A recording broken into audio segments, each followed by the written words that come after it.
بسم اللہ الرحمن الرحیم۔ سامعین کرام السلام علیکم ورحمۃ اللہ وبرکاتہ۔ بسم اللہ الرحمن الرحیم۔ آج ماہ رمضان المبارک کی 11ویں تاریخ ہے۔ آج کے دعا میں ایک عبد اپنے معبود سے دعائیہ انداز میں کچھ اس طریقے سے گفتگو کرتا ہوا نظر آ رہا ہے کہ اللہم حبب الی فی الاحسان، اے میرے پروردگار، اے میرے اللہ، میرے اوپر کچھ اس طریقے سے کرم کر کہ میں صرف اور صرف احسان اور نیکی کو دوست رکھوں۔ وَقَرِّ إِلَيَّ الْفُسُوقَ وَالْعِصْيَانَ، اور میں فسق و فجور، گناہ و معصیت سے نفرت کروں۔ آج کی اس دعا کے کچھ اہم پیغام ہیں۔ پہلا، ہمیں اپنے دل میں ہمیشہ جذبہ احسان اور نیکی کو جگائے رکھنا چاہیے۔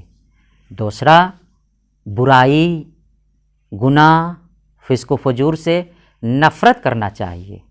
تیسرا پیام یہ ہے کہ ہمیں غضب الہی سے پناہ مانگنا چاہیے۔ چوتھا پیام یہ ہے کہ ہمیں جہنم کی آگ سے نجات پانے کی دعا کرتے رہنا چاہیے۔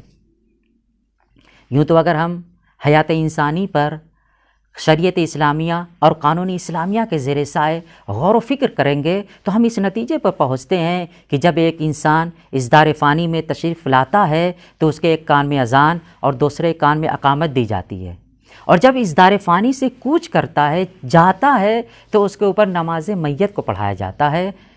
تو اگر ہم نتیجتاً کہیں کہ انسان کی زندگی اذان اور نماز کے درمیانی وقفے کا نام ہے، اور اس وقفے کے درمیان خدائے رحمان و رحیم نے انسان کے اوپر لطف و کرم کرتے ہوئے بہت سے ایسے مواقع کو فراہم کیا ہے کہ انسان احسان اور نیکی سے کام لیتا ہوا نظر آئے۔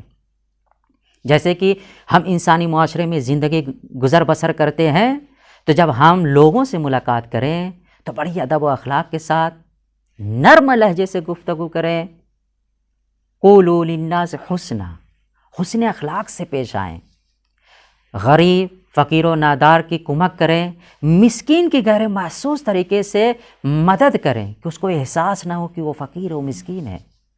اور سب سے بڑی مثال، ہم اپنے والدین کے ساتھ زندگی گزارتے ہیں تو لہٰذا ہمیں ان کے سامنے ہمیشہ شانے کو جھکائے رکھنا چاہیے، بڑی ادب و اخلاق و احترام کے ساتھ گفتگو کرنا چاہیے، اپنے الفاظ کو چن چن کر ان سے گفتگو کرنا چاہیے۔